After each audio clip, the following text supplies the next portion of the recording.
Tennessee loses to Oklahoma in Neyland Stadium. The fans showed up, dark mode was in full effect, and yet we still couldn't find a way to capitalize when it mattered the most. Our offense struggled mightily, even with Joey Aguilar throwing for almost 400 yards and 3 touchdowns. And still, we lost the game. So, who's to blame? Oh, we're going to talk about this.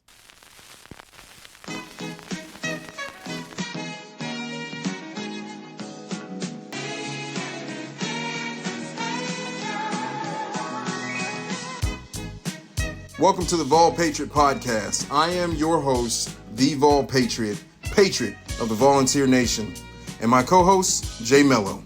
This podcast is for the people, by the people, specifically Tennessee football, but also college football as a whole. We're going to cover weekly updates, pre-game and post-game reviews, in-game specifics, and of course, hot takes. We will talk about things that most sports podcasts are afraid to discuss. You'll hear it here and only here on the Vol Patriot podcast. Like, comment, subscribe, and as always, go Big Orange, go Vols.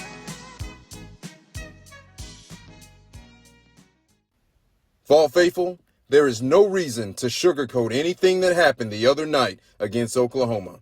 Tennessee loses 33-27, and there's plenty of blame to go around. Let's start with Josh Heupel, straight from the top. What in the world was that?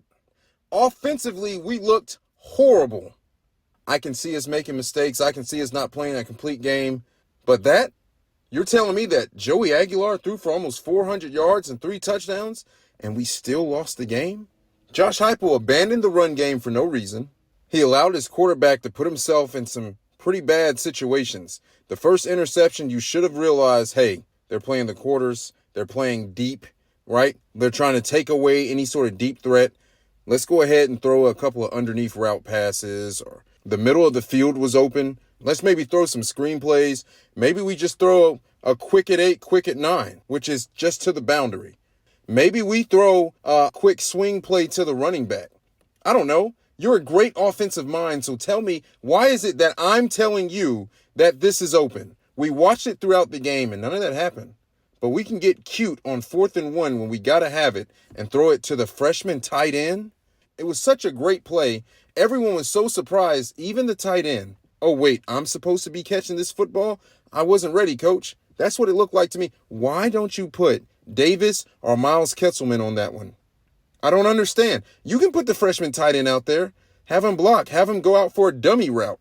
Don't put the game on the line with the freshman tight end.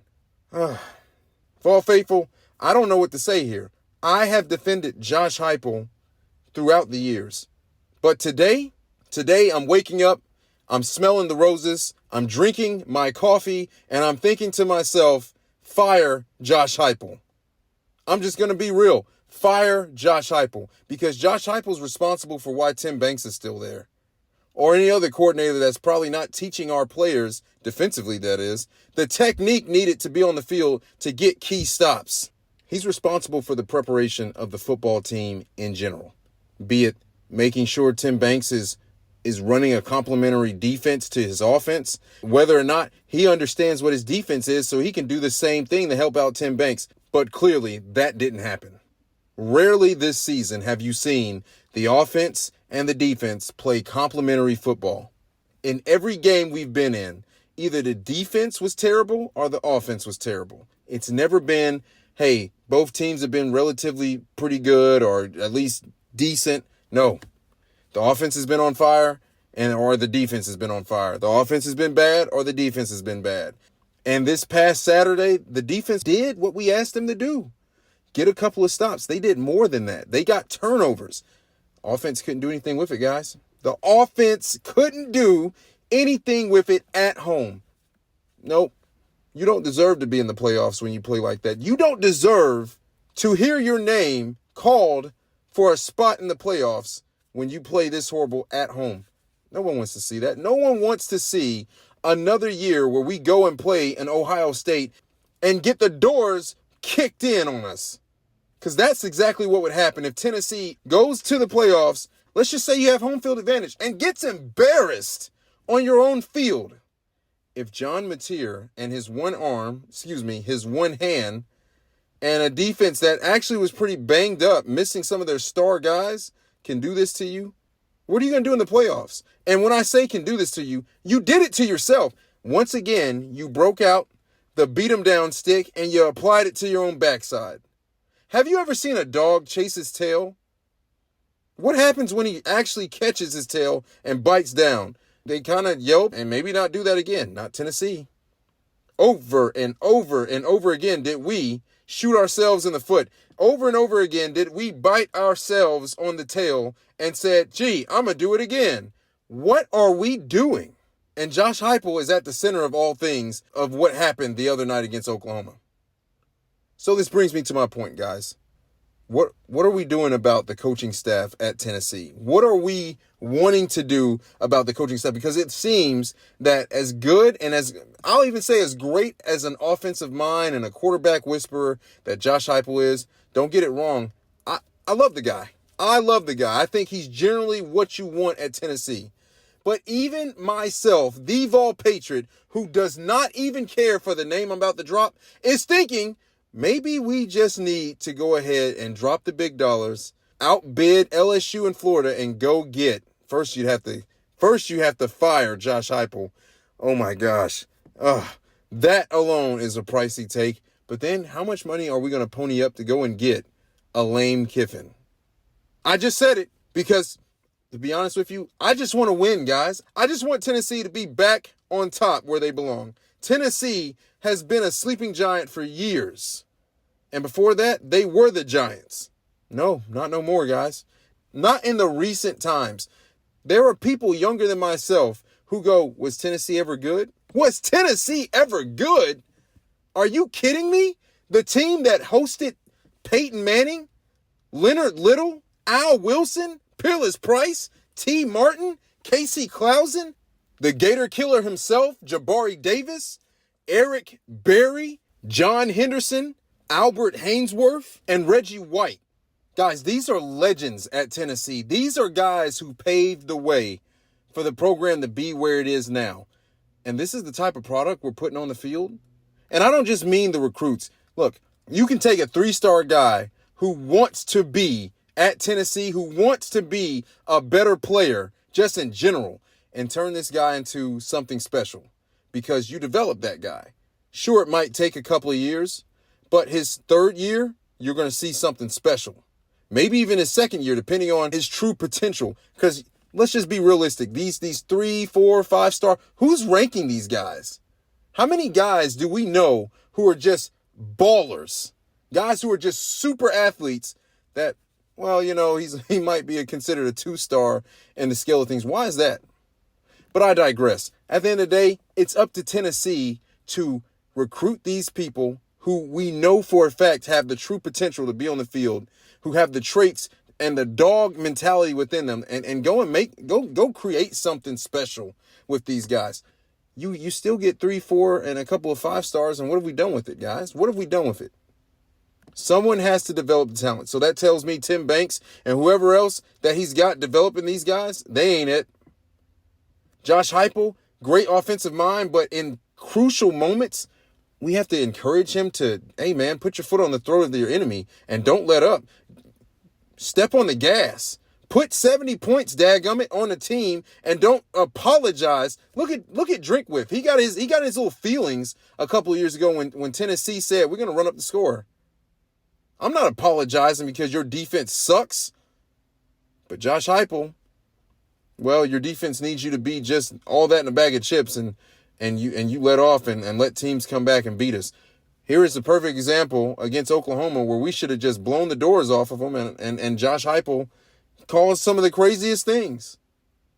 We got freshman tight ends catching passes or not catching passes. We're running stretch plays to the boundary on 4th and 1 when you need to give the ball to Star Thomas, Deshaun Bishop, or even Peyton Lewis to just, hey, let's go get a yard. Why are we running Joey Aguilar to the boundary and seeing if he can find a hole? He's not actually the greatest visionary when it comes to running the football.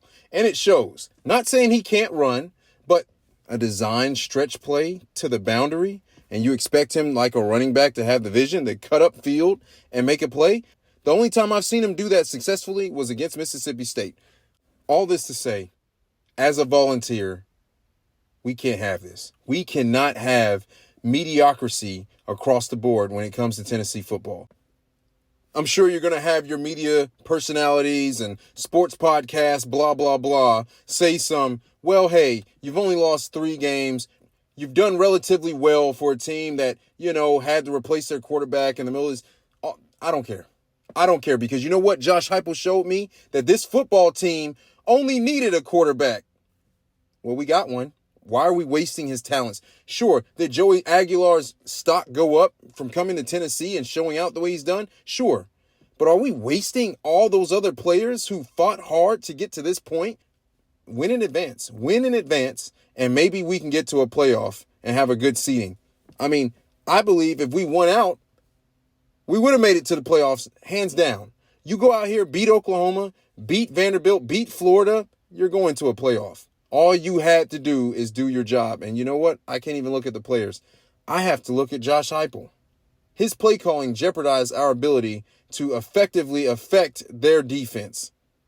If Joey Aguilar threw for almost 400 yards passing, that tells me that he can find someone open, and he did. Why didn't we just keep doing that? Why were we throwing it down the field so many daggum times? And why didn't we just pull him to the side and say, you know what? We're going to make it easy. We're going to slow the game down and run the football. Because in crucial moments, we turn the ball over, and you can't have that.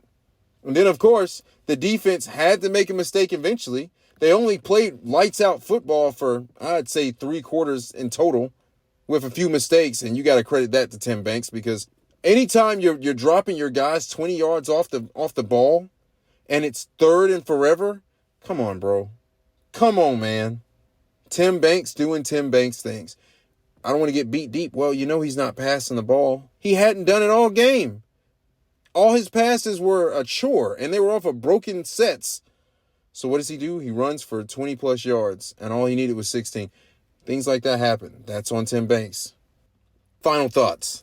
If Tennessee can't get better from Josh Heupel, if Tennessee can't get a defensive coordinator to coach alongside Josh Heupel's play style, coaching style, help him be accountable to this football program, then he's got to go. Then he has got to go, and Tennessee, one, just doesn't need to go out here and hope and pray, but needs to go and get a qualified, proven coach who can. That's just what we need to do. I want to see Tennessee back on top, and it's not going to happen if we continue down the path we're on. If Tennessee continues to coach the way we're coaching, which is not coaching at all, apparently. We're not teaching our players any good techniques out there on the defensive side. Clearly, we don't have the depth that we need. Or more, maybe we have the depth, they just don't have the understanding to go out there and execute. If that can't change, what are we doing, guys? I want to see Tennessee on top, and I'm tired of hearing the media saying, accept the mediocrity. That's what I hear. Accept the mediocrity. There are Tennessee fans who accept the mediocrity. Bump all that noise. I'm a real Vol, and I want to see us back where we belong, which is on top. And if you don't see it the same way, hey, you're the problem. You, the fan, are the reason why this mediocrity continues. If we're not holding Josh Heupel and this football program accountable, then go ahead and prepare for the Cheez-It Bowl, the Sean Connery Bowl, the I'm not going to a daggum playoff bowl, because that's where you're going. Vol faithful, we appreciate your continued support. Don't forget to like, comment, and subscribe. And as always, go Big Orange, go Vols.